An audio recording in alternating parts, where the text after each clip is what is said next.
Hello, everyone. Hello, Anna. How are you today? Hi, I'm good, thank you. Yeah. So I think we couldn't do last episode of our Andy Business Club live event. So we do apologize for that because it was summer holiday and we got busy. So this busy time, but Yeah. still, we have managed today. So thank you everyone for joining today's live webinar. I'm Dr. Shah Siddiqui and I have Anna Bromington with me. So today we're going to be discussing personalized marketing, isn't it, Anna? Yeah, absolutely. And in particular, like AI, the AI side of it, which is a hot topic at the moment. One of my personalized marketing is one of my favorite things because every stat tells you, particularly as the younger generations come on, that that's what people want. They want stuff that is tailored to them, that is not random. So this is going to be such a good topic.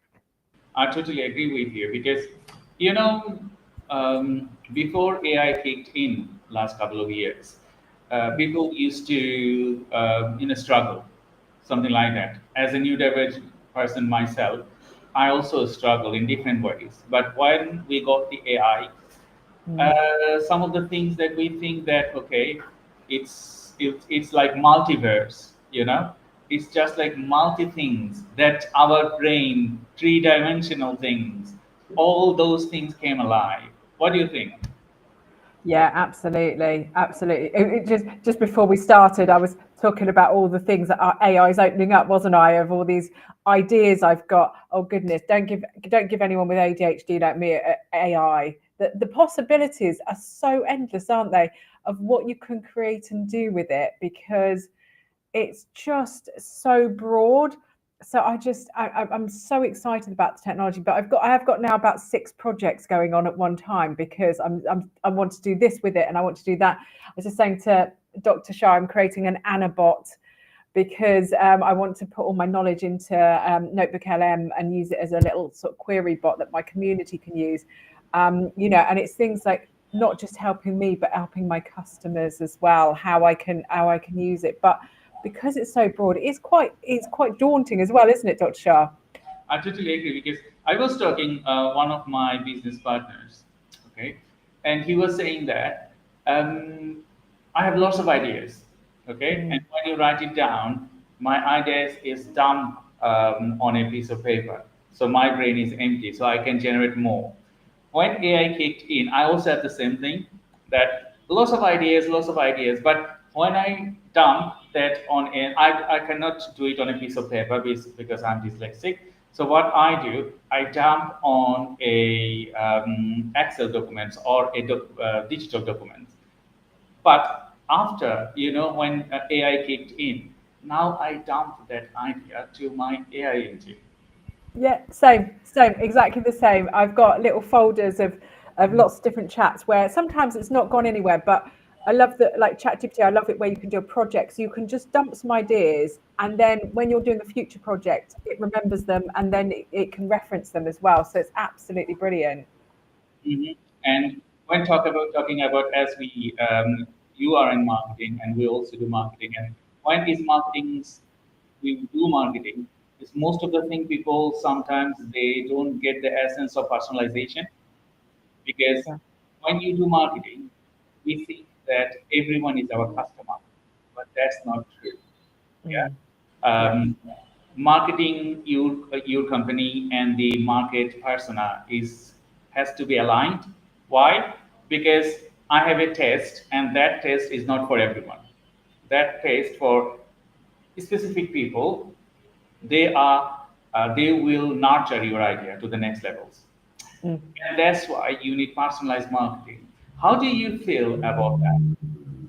Yeah, no, personalized marketing is one of my favorite things because exactly that, because people, when they try and market to everyone, like I feel like the marketing becomes very generic.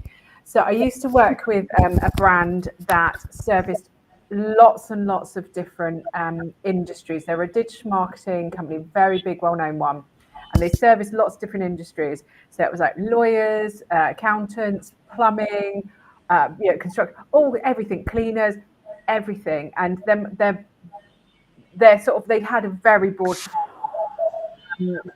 but there were pieces within that which were comfortable and sort of like the size of the amount of marketing beginners in marketing. And what they did initially is they put ads out for, come with us and we'll start off with marketing and get you going on your journey. The problem is, like, it was just pictures of people, just random people. So it could be a plumber or a lawyer or something things. But the thing is, what we do is we really resonate with stuff that looks like us and sounds like us. So if you're a lawyer and you see a picture of a plumber, you're like, oh, well, I'm not in the trades. It doesn't resonate with me. It doesn't, that ad doesn't resonate with me. Whereas if you see a picture of another lawyer and a testimonial from a lawyer popping up on your marketing, you resonate with it. And there's a lot of, I can't remember what the psychology is called, but it's around these sort of groups that we associate in life with. There was a really good example of, I think it was HMRC, where when they were trying to get people to pay their tax on time, what they started doing is saying, people in your area, or it was your postcode, paid their tax 20 days early. And because that was our sort of one of the groups that we belong to, which is people local to us, we were like, oh, well, if everyone else does it, oh, I better do it. Yeah. And the same with lawyers. If you're a lawyer, you belong to the sort of lawyer. So I'm ex-marketing. I'm in the groups like mums and marketing. I'm mum and I'm marketing. That's two of my groups, like my little groups of who I identify with. I'm neurodivergent, so that's another group that I identify with. And we've got to find people's little who they identify with and what their groups are, and sort of show that we are for them. I mean, it's like you wouldn't put pictures of young people if you were selling retirement housing, would you? You've got to find your little segments and that. I totally agree with you, because when someone starts present days, there are many marketing companies, thousands, even more than that, and everyone has a different niche. But working in the marketing for last 20 years, more than 20 years, when I started as a newcomer back in 2005, 2006, I thought that, okay, I'm for everyone. I'm going to serve the world, change these things. But, after working 20 years, I found my niche thing. Like, okay, no, I'm not for everyone. Okay, I'm just for particularly these guys or these guys or these guys. And I would only support these guys because they will understand my mentality. I will understand them properly. And when the matchmaking is done, we will serve each other very well, isn't it? So today, as personalized marketing, we're going to be talking about AI, how they can improve your personalization, how you can search for your new clients, okay? How you can be very focused and then create your momentum. We have a message from John, and he said, always an interesting topic, as you know, Nana. I am becoming more worried and cynical about where this is all going. Oh, John and I had a talk. He's been talking about things like Sora and AI in video a lot recently, with how real some of these things are getting. So things like deep fakes and etc. How AI is being, it's getting amazing. It is really getting amazing, but there's this worry of it can now replicate your voice. It can now replicate you on video. It's starting to. We are seeing sort of like maybe job shifts and job changes and things like that. And I think John is right to be worried, because there's always huge change with things like this, and we've got, this is why they're trying to start putting checks and balances in now to make sure it's like a safe change, how we can identify when things are real or fake, etc. Because this is, it's a huge shift and we're moving very fast. There's a really interesting story in Matthew Syed's Rebel Ideas. I know I quote this book quite a lot. and it talks about the Industrial Revolution and things like that, and it talks about when we moved from steam power to electricity, and they expected it to be a quick move, but it wasn't, because people were really cynical about electricity. So actually they stayed on steam power, and it actually delayed sort of like the evolution of what we do for quite a long time, because we didn't embrace it. And I think there's this line between embracing stuff and being cautious, because I loved AI, but do I trust everyone that's developed an AI system, in the capitalist society that we've got? Probably not, because there are people that use things for unscrupulous things. Even pre-AI, there's hackers, there's cybersecurity problems. So, everything we have to proceed with caution. But I think that's where education lies in. I don't know about you, Dr. Sharp, educating people on how things work, how to spot fakes, how to do your due diligence, and making sure that we're not. I think, John, you might have mentioned this before as well, where we're outsourcing our brains sometimes to it. I know Mark Schaefer, the author, he talks about it in his How AI is Changing Customer Behavior book, which is around people's behaviors actually changing because of AI. So there is some education bit, I think, there definitely, but that's why we do these, isn't it, to sort of teach people how to navigate these topics. I totally agree with you, because we have done last year, we are doing this year, and this year also we are just finishing this year in next 2 months, 3 months time. And we talk about marketing, we talk about personalization, we talk about the mentors and the special business people, entrepreneur, and all those things we talk about. And the core motivation for us to engage people, to support them with understanding of knowledge, how diverse people are and how they are changing. I have found few things working with people after the AI kicked in. People normally, some of them were very afraid. They didn't know what to do, and some of them utilize it in a way it shouldn't be like that. Some people, they utilize it better. Okay, Yeah. so we talk about, I think, one of our programs, that you can utilize AI, but you have to have human thinking on that.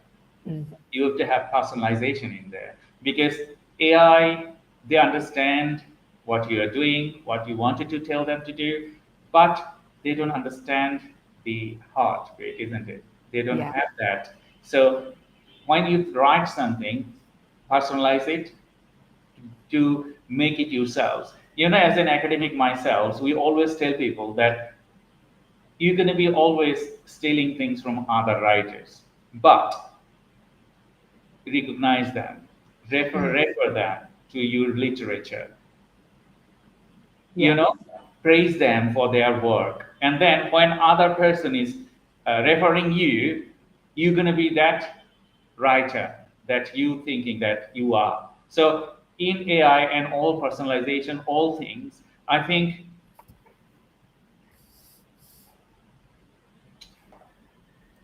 okay, I have a technical issue. Oh. Okay, are you there? Yep. Yeah, so I just had a glitch here, because I just wanted to share that I'm not in the UK. I'm in Bangladesh. So in Bangladesh there is load shedding and all those things, but I think we will cover there. I had it just glitch here, so I was a couple of seconds out. But as I said, so when you do things, personalize those things for you and for your clients, because otherwise, AI will have no meaning. Yeah, and I think the thing is with this stuff, if I did a talk a couple of months ago on amplifying inequalities, the hidden bias in data, and it was around being cautious of how we interact with AI, making sure we're not amplifying biases, and things like that. And a lot of the stuff you can do to sort of make sure it's a bit safer. There's things like making sure you're prompting well, making sure that information you put in is really useful. I'm a big fan of putting my own information into AI and using that, because I know that it's high quality, I know that it's truthful, I know that it's accurate. Because the thing is, AI, it gathers information from the entire, everywhere, and everything, legally and illegally, and it can't, like, but actually there's not always the human thinking. It can't always tell what's good quality, what's bad quality. This is why I always say that ChatGPT doesn't write very well, because there's more bad copywriters in the world than there are good copywriters. And so it's learned bad habits, and it's learned how to write, in not a great way. If it had just been fed loads of beautifully written copy, maybe it would write a little bit better, because what it's doing is just averaging a lot of stuff. So what I tend to do is when I'm, particularly if it's something that's going to be customer facing, I'll like to put lots of my content in, use that like the Anna bot that I'm creating. It's all my content that I've created that I know is solid, it's really good and really useful. I'm going to create a bot where people can query all of my content and ask it questions around marketing, because I know that it will come out with some really good quality stuff, rather than maybe when I've asked ChatGPT stuff, I'm like, oh yeah, no, I don't think that's a very good idea, because I know marketing, I'm an expert, so I know the answers are truthful. But I was telling Dr. Shah just before we joined that I went to a conference yesterday, which was Neurodiversity and Disabilities in Business, and a company called, I think it was something like Bravo Zulu AI Consulting, I think that was their name.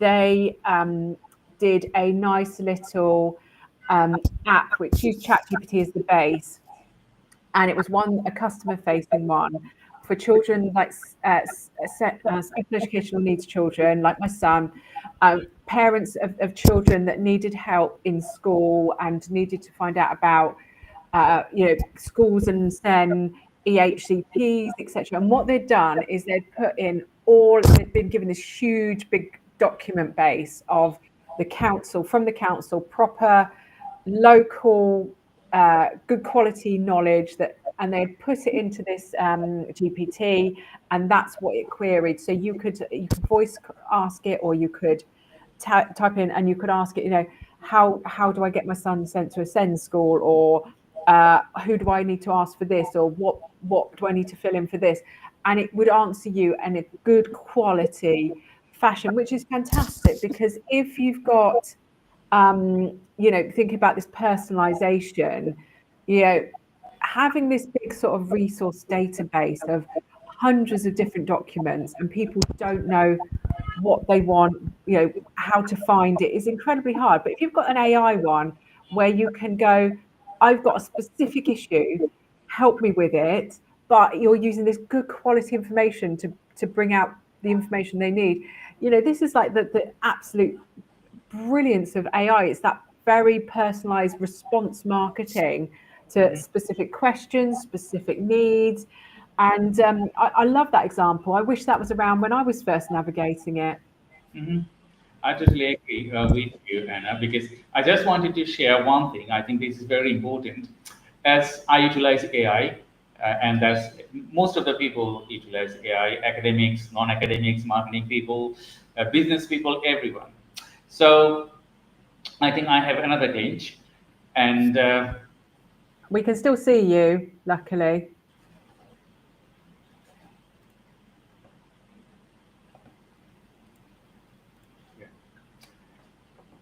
I think I have another glitch. So sorry for that. So as I said, most of the people usually use AI, and there was some research that AI can write better than academics.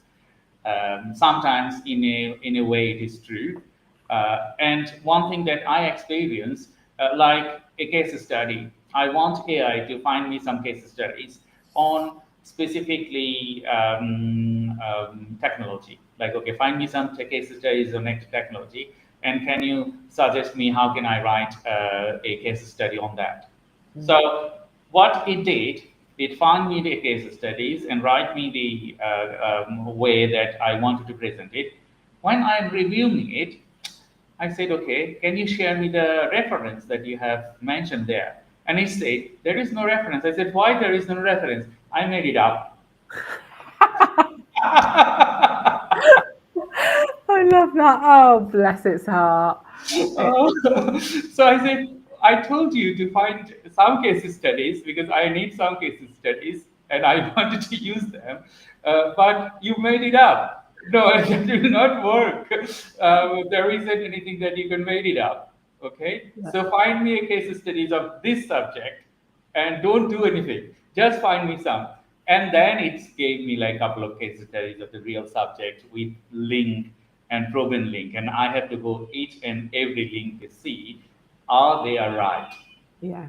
Okay. And then I think some of the people of the audience they're watching today, they might experience the same thing. So and I have seen some of the posts on LinkedIn and Facebook that okay they are saying something and at the end it's not the right thing.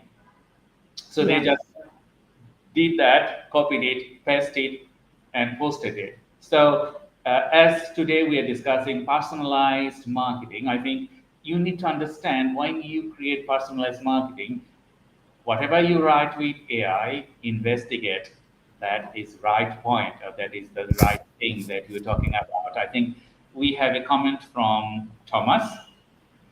Thank you, Thomas, for your comment. So, is AI and the use of AI marketing platforms leading small business owners down a rabbit hole and away from their starting point and the why they got into business in the first place? That's a very interesting topic, Thomas. Thank you very much. I think we would talk about that. We love to. What do you think, Anna? Yeah, do you know what? It is really interesting, and I think it's the problem with AI is that it's like with anything business, it's what you put in, is what you get out of it. And this is why recently I've been doing a lot of talking around the topic of vision, mission, and values and goals.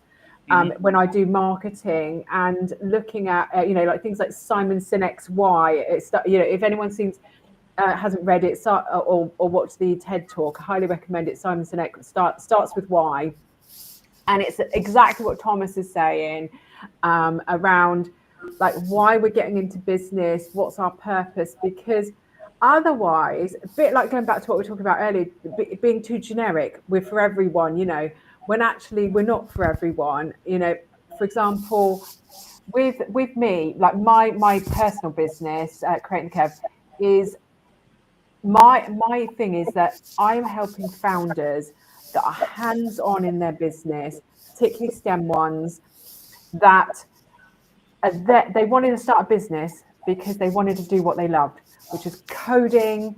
It could be, accountancy, whatever it is. It's they want to do what they love. They don't have any business skills. They hate business. In fact, when I did a voice of customer research recently and looked at what people think about it, and they were like, "I hate marketing," all in capital letters. They said there's nothing worse than marketing my business and finding customers. They're very passionate about it. If someone like someone like a Richard Branson who maybe owned a business because he wanted to run a business, he's not my customer at all, because I don't want people that have the business skills and want to run businesses. So I'm very much in all my language. That's who I'm helping. It's people that are hands-on, that don't know business, that really hate it, really quite passionate about their struggle with it. And because I'm a techie from my background, ex-programmer, I like STEM businesses as well. And so I'm really quite niche in who I'm helping. And the problem is, the thing is, because I know who I'm helping. When I use AI, I use it with that lens of who I'm helping, because that's what I'm experienced to do. So when I use AI, I get really targeted quality stuff out of it, which aimed at my audience. I've trained it on, my purpose, my vision, everything. So I find it very niche. It comes out very niche for me, particularly when I'm in my business folder. Mhm. If you don't know your vision, purpose, and I think this is the problem, sometimes people aren't sure of their why. or don't know how to articulate it, or aren't considering it. So when you use AI, you go, write me a blog on being an accountant, or write me a blog on, content marketing. You don't put an audience in. You don't put what their pain point is. There's no information. So you end up something so generic, which exactly what Tommy said. It takes away from your why. Who are you? Who are you targeting? And that's the problem with AI, because it will do what you ask most of the time, unless you ask it to give you questions. So the one thing I say, if you're not sure of your why, or you're not sure of that, get it to ask you questions back. So say, I want to write a blog about being an accountant. What questions you need to ask me to fill this in? And then it's very good at asking really pertinent questions that give you a rounded blog that kind of considers your why. But I would say a lot of people don't know their why. That's the problem. And I try and do the vision mission with as many people as possible, because even as an experienced marketeer, I'm still trying to discover my USP, who I'm definitely for, what problem I'm solving, just niching it down. And people don't know how to do that, I think. Mhm. I totally agree with you, because, when we write with AI, it's sometimes you need to think about how do you write, because you just said that you ask something and it will give a plain thing. Mm. And it's simple, because you need to ask them. We do like 5 key points you need to include when you're asking them, like what's the motivation, Mm. okay, what's the outcome, okay, who is the audience for, okay, how you want to be, because you have a style, and that AI engine should understand how do you write. Otherwise, you cannot personalize your things. And the last thing is this: what language you're going to be using it for. Like you're going to be using it for people they are tech savvy, or you're going to be using it for people they are like 12 years old, or people they are 17 years old. Because those are the things, if you don't direct AI to write specifically and giving them enough resources, because we develop AI systems, and whatever we develop, we prioritize the AI queue making, like, okay, how AI will conduct its work, referring to the different key points. Like, okay, my business, like if it's accountant business, you cannot include there something that is non-accounting thing. If you are thinking about your client and the genre, I would say that what specification you want, what type of customer. That's why this personalization kicked in. And I think, Thomas, you are right, because you need to create the persona first, Mm. personalize it, make it happen, and then it's not over. You need to read every sentence, every word. It is right. If you are adding references, as I said, AI made up. I made it up. I said, okay, that's a good word, but I don't want you to make it up, because I want a real example. I want a real company. You find me a company, and then it can. Do you And know, I it's think funny my because mine did it system the other day. in a problematic way. Oh, you're having a problem again. And are you there? Yeah, Yeah. we're here. Yeah, yeah. I'd one the other day. I was writing a blog, and I'd got a transcript, and I said, "Oh, can you use this transcript to just write me something?" It wasn't. I was going to sort of edit it afterwards, but I wanted a draft version. And I gave him my transcript of the thing that I'd spoken about, and then it decided to put a story by me in it that didn't exist. And I was reading, I was like, I haven't done that. But it just decided, because I'd said that I wanted a story in it. I meant a story from my transcript, not from a made up one. But this is the thing. Sometimes you have to be really specific with it, because it's a bit like, it's funny. Like I was watching this thing the other day. It was my neuro teachers, and she was talking about speaking to autistic children, and she was saying about questioning them and things. And she said, she had this new pupil to the school, and she'd said to him, they'd shown him around the school, and she said, do you have any questions? And he said, oh, what's the highest point and the lowest point in the building? And she was like, oh, that's really interesting. So they actually did go and find it. And then she went afterwards, so they came back finished, and then she said, oh, have you got any more questions? And he said something around like, what's going to happen to all the bees? Because he's really into insects. And she said that wasn't his problem. I just asked him, had he have any questions? She hadn't put any context behind it or any reasoning behind it. And this is what we do. Sometimes we make assumptions when we're speaking to people that they know what we're talking about. And AI is very similar. We think we know what it's going to talk about. So we tend to make our prompting too open-ended, don't we? And not enough information in there, when actually we should be questioning it, giving it information and making sure we're not making assumptions. I mean, when I did my my talk the other day, AI does, it has a lot of biases in it. So things like when I asked it to do an image of a startup founder, and it showed me this like late 20s guy, glasses, sort of bit of beard and everything. And then I asked it again to create me another one, and it gave me the same guy. And then I opened another chat window and asked it to do me a startup founder, and it created another one. And then I used Gemini, and then I used Copilot, and they all created me almost the same identical guy.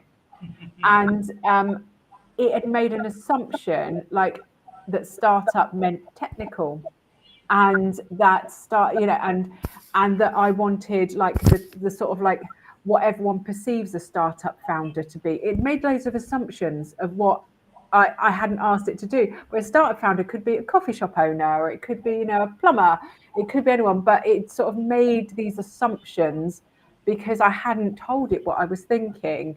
So we have to be really careful when we're prompting, because it's not a mind reader, although it sometimes tries to be, and sometimes we can be folded in a sort of lulled into this sort of false sense of security that it knows what we want, but actually it's guessing, and actually we need to make sure it's not guessing, I guess. I absolutely agree with you. Like as Tom said, that people are getting down to the rabbit holes and away from their starting points. I think that's true, because they are so dependent on AI that they think, okay, they can do everything. But as a person, you are good with something and you are not good with other things. So if you are not good with some other things, I think that should be handled by a professional person. They good at. I think this motivation, if someone they are a new innovator, or they are starting their business, yes, and they're starting with, if you don't have funding, you can have jack of all trades, but this jack of all trade will not develop in next day. It takes ages, even weeks and months or years, to become successful, specifically in any trade. And if you cannot do it, you have to seek professional advice, professional people to do that work for you. Some people, they are multitasking, but you have a limit. I understand. I'm multitasking, but I have a limit. So I used to do a lot of marketing beats on all those things, but now I cannot do it. Why? I'm concentrating to develop my skills to the next dimension. So if I wanted to consider to the next dimension, then I should work on that, not to do everything. And that's not possible. And it's not possible. So thank you, Tom, for your questions. I think viewers, they're watching today, they will understand it. Yes, you can be a jack of all trades, but think about your business growth and your focus point, as well as all the things that you wanted to achieve. You wanted to achieve everything by yourself, you can't. That will never work. Yeah, and do you know what? For me, AI it's my stopgap between, it's that gap between doing everything yourself and being able to hire people. Mm-hmm. That's the, for small business owners, that's a really good place that it sits, because although like AI helps me a lot with times, it will help me with research, it will help me with loads of areas. And since it's been there, my work, it has definitely eased my workload. You still have that mental load because you still have to prompt AI and think about stuff and do everything yourself. So like, I don't feel like it's a replacement for growth and hiring people and getting staff, etc., because AI can't do everything either. But it's one of those, I feel like it's going to be that change where, because you can't get much grants and funding these days, it's somewhere where that you'll be able to, it's that awkward gap where it's that gap between you on your own and you can't afford to hire anyone. So AI is that sort of, maybe will help you grow. Instead of getting a grant or funding, which would maybe lead you to get your first hire, you use a bit of AI to be almost a second person, so that you can sort of then leapfrog to that sort of hiring people. Because from my perspective, if you're wanting to grow your business bigger, what you can do is then, once you start hiring people, I mean, they can use AI as well. I'm not saying don't stop using AI, but it means you can then start concentrating more on the why, outsource some of these tasks to humans that take that mental load off. Because I think that's the one thing that AI doesn't do. As a business owner, you need to still know what you need to do. Your marketing, your sales, your this, that, the other. It sits in there all the time. And you can't, it's really hard to outsource all of that. You can use AI to execute those tasks, but actually knowing everything you need to do tends to still sit in your brain. I still know, I've got to market because I've got my new community. I've got to do this. I can't outsource that. But if actually I've had another person, I probably could outsource my brain to them.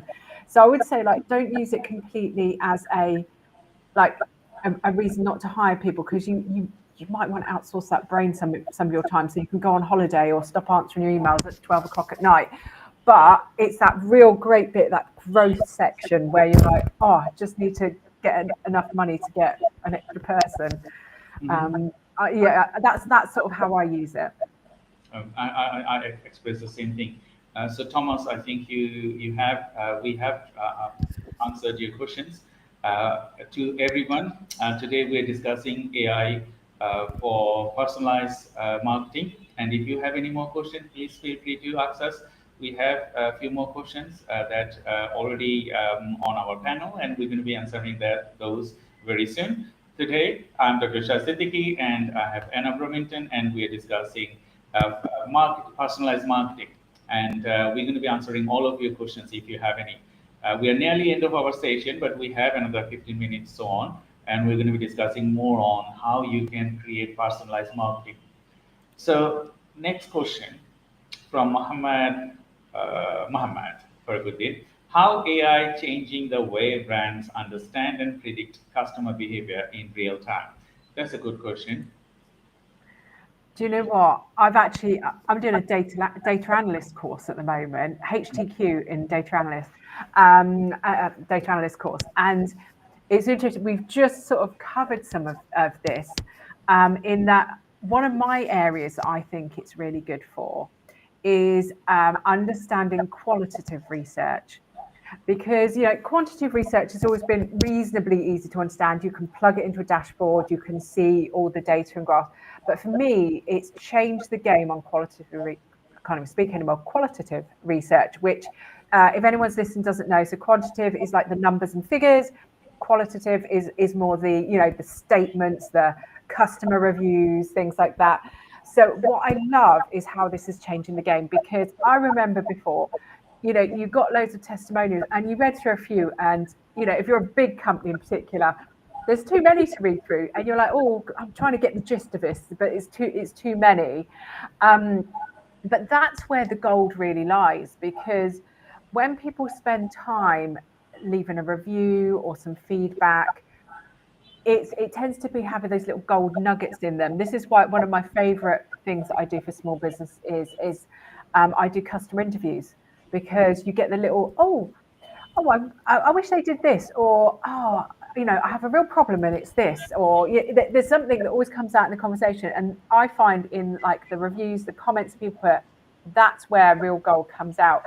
And it's previously been really hard to analyze that and consolidate it, and also see patterns, because sometimes these sets are so vast of information.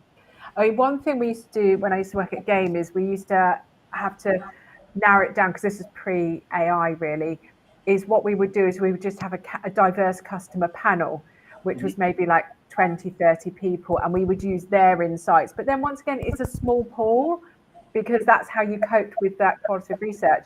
But now, you see it on Amazon at the top of the reviews, it says customers, this is a summary of customer reviews. And, lots of people have connectivity issues, but they like the price and they like the look of it or something. That sort of stuff is becoming amazingly useful. So that's where I think that understanding, predicting customer behavior, I think that side of it is really coming into its own, because with that stuff, people are telling you how they're using products, they're telling you what they want from services, they're giving you the insight that you wouldn't get from just a tick box or a bit of informative data. So that's my thoughts. I think it's brilliant. Yeah, because as a data scientist myself, we play with data, and without data, AI is nothing. So when you have data, millions of billions of data, AI can give you prediction. AI can play with that. So when you talk about customer behavior, like Anna mentioned, qualitative and quantitative research, and as well as lots of data that it can skip through. As a human being, you can maybe read 10 or 15 or 100 reviews a day. But if you have a website and that website has millions of customers, targeting, like you have product, you have messaging, you have a lot of other things, you have reviews, people are clicking same time, maybe a million people clicked at the same time in different pages or same pages. Without AI, you cannot track them, you cannot it's not possible with a human.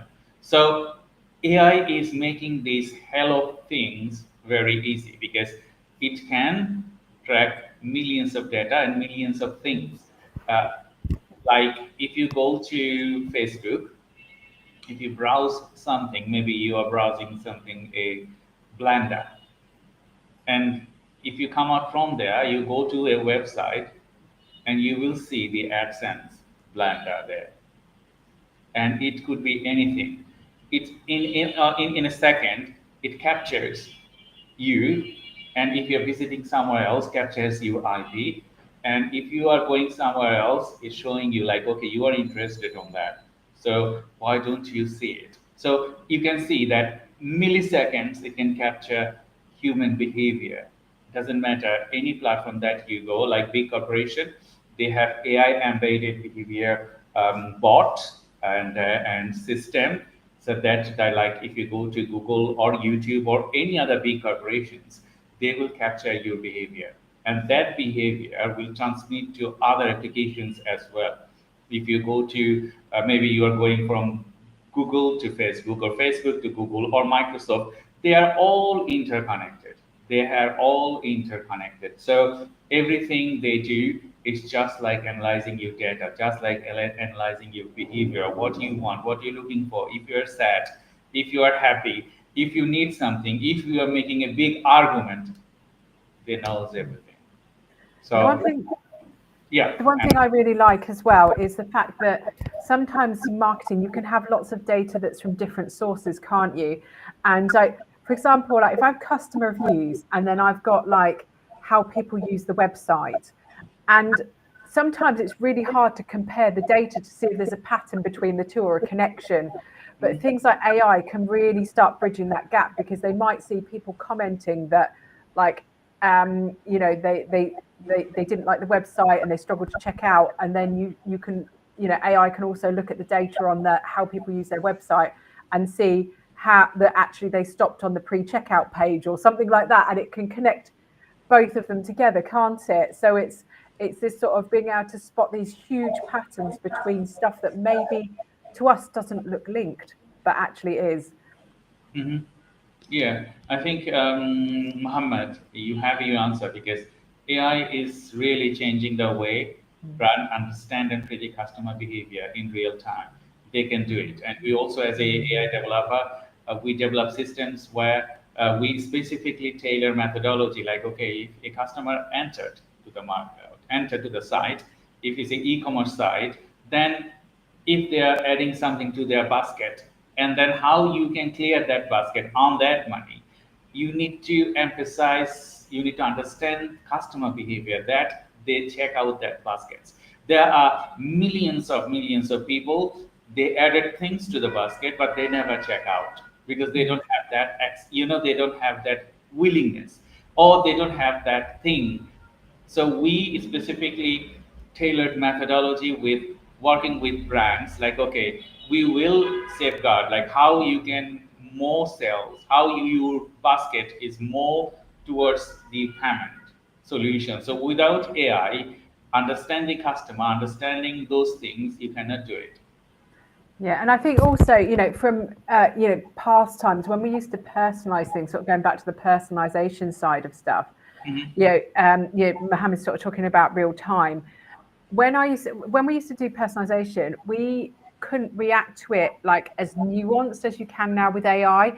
So when we used to do it, we used to go, right, let's map out 10 different journeys of like what our average customer does.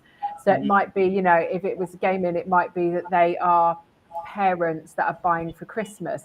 And we would map out a journey and we would try to like personalize this as best we could, because we're like, right, okay, so they've been on the gaming chair page because that's what the parents often bought.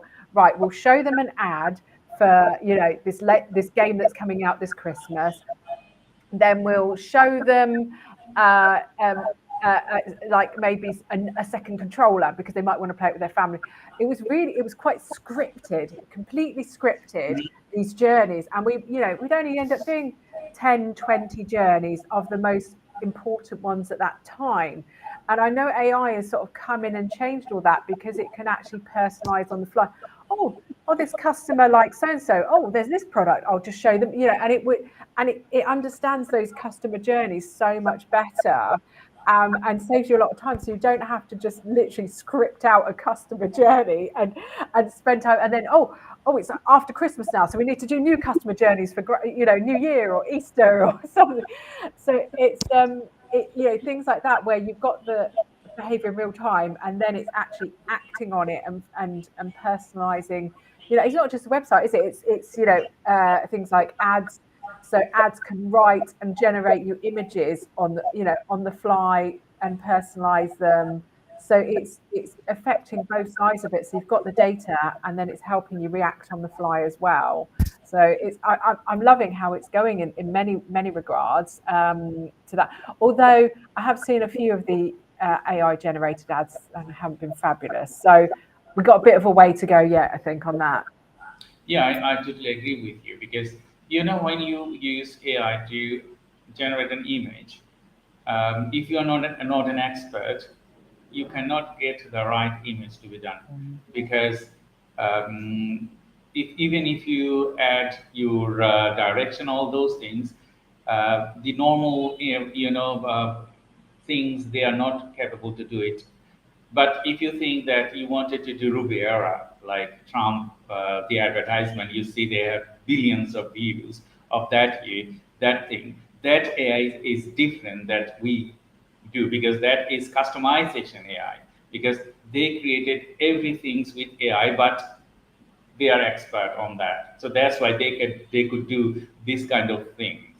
But if you are a standalone person, you don't have that tools, then I think you need to combine human touch and AI together to make it happen. Otherwise, people will understand an AI generated image and human generated image very well. So Anna, we are nearly end of our session. So I just wanted to talk about tools and platforms that drive personalized campaign, how we can do it, because you also use versatile tools. I also use versatile tools. I think we can give some examples of that. Yeah. I mean, I must admit, like, I do tend to stick to ChatGPT and things like that for my stuff.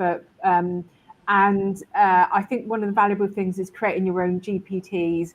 So the send example that I gave, you can almost ask ChatGPT to create you a GPT. It will give you the prompts, just from a starting perspective.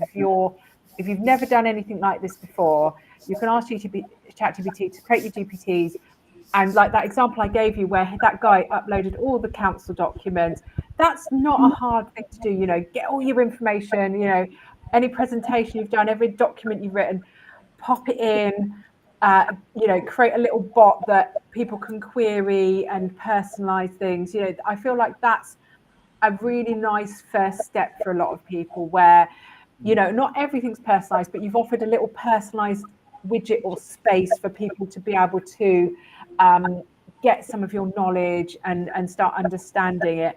And then, like, for other examples, like if you are doing paid advertising, do check out things like some of the sort of options on social media, Facebook, and that of how they can do, you can do personalized marketing. Because if you're just a small company and you haven't got a team of graphic designers and copywriters, that might help fill that gap a little bit.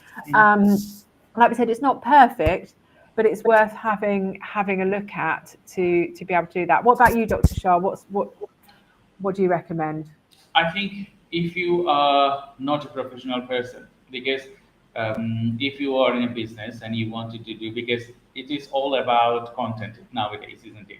Because the social media, and there is not only a single social media, it's multiple social media. If you talk about LinkedIn, if you talk about Facebook, if you talk about Instagram, these three mediums is more likely graphic design and graphic things, and as well as videos. If you think about TikTok or YouTube, that's totally different world. So I think to start with, if you don't have that bandwidth, you can do some low-paid graphic works with. There are many systems. I don't want to mention all of them. If you write ChatGPT, search, find me some low-paid graphic design AI system. It will list you a lot of system over there. You just go over there and try to find it.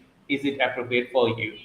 And then if you are semi-professional or full professional, like you have expertise on graphic design and content writing, all those things, you can improvise those things, because most of the time we use Adobe software, and as well as other mainstream software. Canva is a good thing, because they have tons of things over there. So you don't need to create anything by yourself. You can copy them, and then you can personalize it, and you can use them. And ChatGPT as well. If you want ChatGPT to draw you a picture or maybe make you something, it will do. But as I said, personalization again, because if you wanted to attract people, nowadays people understand that this is AI generated and this is human generated. But when you do a fusion, combine those things, it's hard for them, and they like it a most, exclusive things, and that can steer your personalization journey for marketing to the next levels. Yeah, I think it's going back to what Thomas said as well, isn't it? That why, when you're picking a tool, make sure you know why you're doing it. What's the purpose and what's your goals? It can be, I get shiny object syndrome. Oh, I'm terrible at it, and I'm using all those different systems and trying them out, and actually, what is it you need to do right now? Is it marketing? Is it organization? What is it that's important to you? Because you can try lots of different systems out, but actually you need to start moving forward and growing. So I would be really careful, what are you doing? Why are you doing it? Who's it for? And ask all those back to those basic questions, because they're really important, because we can easily as business owners get sidetracked. I know I certainly can. But I know that it's not just exclusive to us ADHDers either. There's all this exciting stuff going on, and we can easily spend hours tinkering our website instead of sending marketing emails out. So just be careful. I totally agree with you, because not only you could post just for posting. No, don't post anything to your social media if that is not a habit. And you also need personalization, because you can try, if you are not regular on LinkedIn, you can try posting now and then. You will not see that your account is growing. It has to be a habit. continuous habit, like, okay, Monday, Wednesday, Thursday, you post about attract. Wednesday you talk about nurturing, and Friday you talk about attracting people, so converting people, so attract, nurture, convert, and in between those days you need to make it personalization, like the people you meet and those things. People wanted to know that what you do personally, who do you talk to, and how do you talk to them. Those information, if you don't include on your LinkedIn or any other social media, then the account will not grow. It's just like a thing that you can practice yourself, because most of the people, they think that, okay, if I post, my account will grow. No, if you post now and then, your account will not grow, because LinkedIn also has an algorithm like any other medium. They have a specific algorithm to get you out there. And if you are not regular, they will not prioritize you. They will prioritize those people. They are regular and they have depth. That's another thing. And the why, as we said, you have to have a why. Like, who is it for? It can be everyone. It has to be someone, just your business, that you wanted to do your business with. That it has to be. Yeah. Yeah. Yeah, So absolutely. we are nearly end of our session, Anna. At the end, do you want to share anything to the audience? Look, do you know what? I think that AI is a really interesting journey, but you don't have to do it alone. Like, there's loads of us that are AI enthusiasts and we love talking about it. So, if you're sitting there doing AI, and have a look at different platforms and you don't know what to do, then, definitely reach out to us.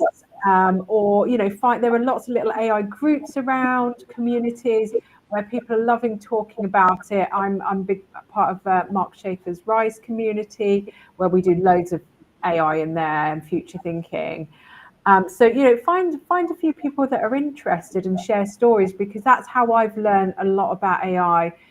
Talking to friends like Dr. Shah, or through my communities, and I pick up stuff all the time and go to events. There's loads of AI events on everywhere all the time. Go along and find out. I mean, we've got someone here at the set coming here to the centre, and he's just going to do like basics, like how to respond to customer reviews with AI and things like that small businesses might not get time with. So have a think about like how you could not do this alone. I totally agree with you, because you are a particular business for a particular reason. Think about what you wanted to do and what you wanted to achieve for yourself and for your clients. Because if you wanted to achieve for yourself, you're not going to get any client. It has to be a combination of both, that you succeed someone and you get the benefit out of it. Because you have to see people with other people lenses. Otherwise, it's not possible. Like Anna said, because we discussed it last time, that you need to see you from behind the jar. If you're Yeah. in the jar, That's John Asperian, who's on the who asked the question earlier. That's what he that was where I first heard the saying, can't you see the label from inside the jar? yeah, So yeah. So you need to see what your audience are looking for, and not everyone looking for. Targeted niche, why, and then utilize them to grow your network and see who is the right people. You might go to here and there at the beginning. That's okay, because otherwise you will not find niche people.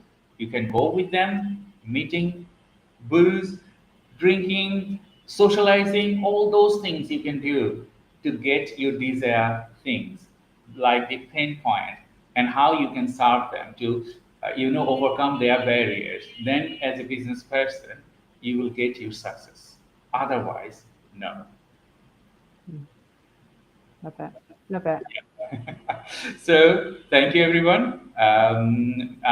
We will come back again next month, and we will up our events, and we will talk a specific point that time. Until then, I'm Dr. Shah Siddiqui and Anna from Inton. we're going to say bye-bye for now and talk to you and discuss a new point next month. Thank you. Bye. Bye-bye. Bye-bye.